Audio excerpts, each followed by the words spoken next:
There is no evolution without connection. A quote by a man named Erwin Laszlo. It speaks to the gene key that we are currently in, Gene Key 8.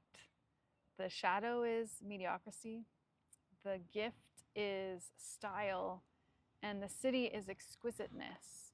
In the hexagram, is holding together, connection. Ultimately, connection starts with our connection to ourself and our true self. It speaks about in the gene key, mediocrity is when we are not fully living our true self, but rather we are maintaining the status quo. Perhaps numb to our feelings or numb to the whispers that are actually pulling us in a different direction, our own unique direction. And that is ultimately what style is about. It's not about the clothes that we wear or the things we've acquired or our lifestyle. It's about the style of our essence, of fully living our true potential or our true selves, or at least on that path, daring to be different, daring to leap out of the mundane or the mediocre life. And Richard Rudd speaks in the audio about the fact that a lot of people think they might be living outside the mediocre life because, you know, they're you know, living a Instagram lifestyle, traveling, looking all stylish and luxurious, and yet that isn't always necessarily a unique path, especially in these days.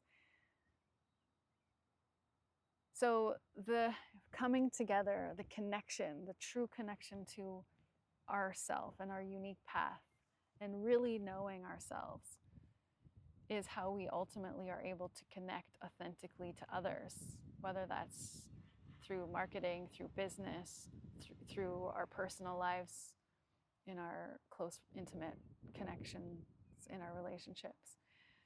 And the image that comes to mind and they speak about in the hexagram is when we're kind of living the status quo.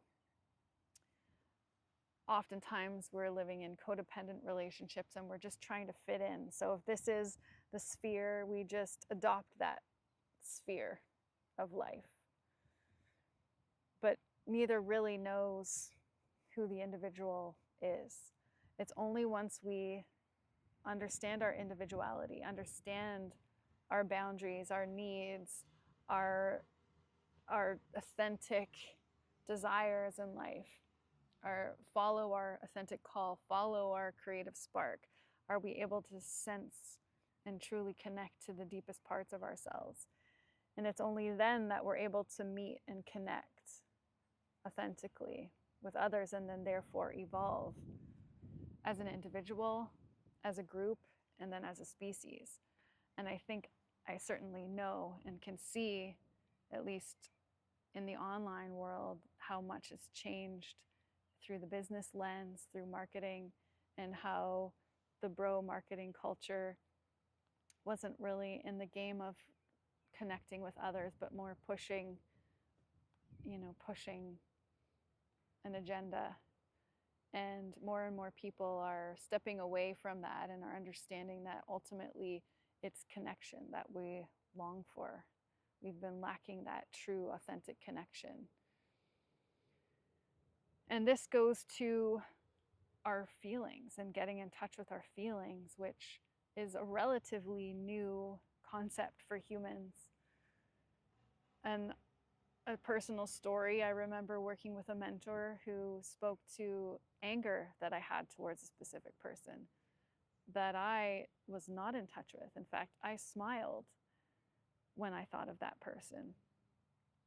And it wasn't until the awareness, the questioning was there, the inquiry, and the honest connection to the feelings, that I was able to get in touch with that and move past that, and then discern if that connection was really a right fit for me or not. And I was someone who had, been on a path of self-awareness and self-discovery for some time through yoga and breath work and journaling and being intentional about my life. But we have these blind spots, and we have the ways of numbing and keeping busy and putting other priorities over ourselves to truly connect with ourselves. So these are all the topics that I've been thinking about and contemplating. And it's interesting because it also speaks about marketing. This is sort of a theme of marketing and how we can connect to people and really meet people for that true connection, making meaningful connection, and to offer services or products or ideas that resonate with others. I'm reminded of this other meme that I created many years ago, maybe 15 years ago, and it's a picture of me throwing a blanket up into the air with this wanderlust attitude, and the words on that were, "I'm under no obligation to make sense to you," which is true. I don't have to make sense to anybody. And at the time, it was my rebellious spirit that was done with trying to explain how I wanted to live my life, which was very outside the box. And it came up in my Facebook memory recently, and I thought, I don't know if I have the same stance anymore. I think I do want to make sense to people. I think I do want to reach people and connect and be curious and learn where they're coming from. It doesn't make either one right or wrong. It's just an observation that I've had with myself. So I'd love to hear from you. What are your thoughts on this conversation of living the mediocre life, embracing the rebellious spirit, and connecting to express?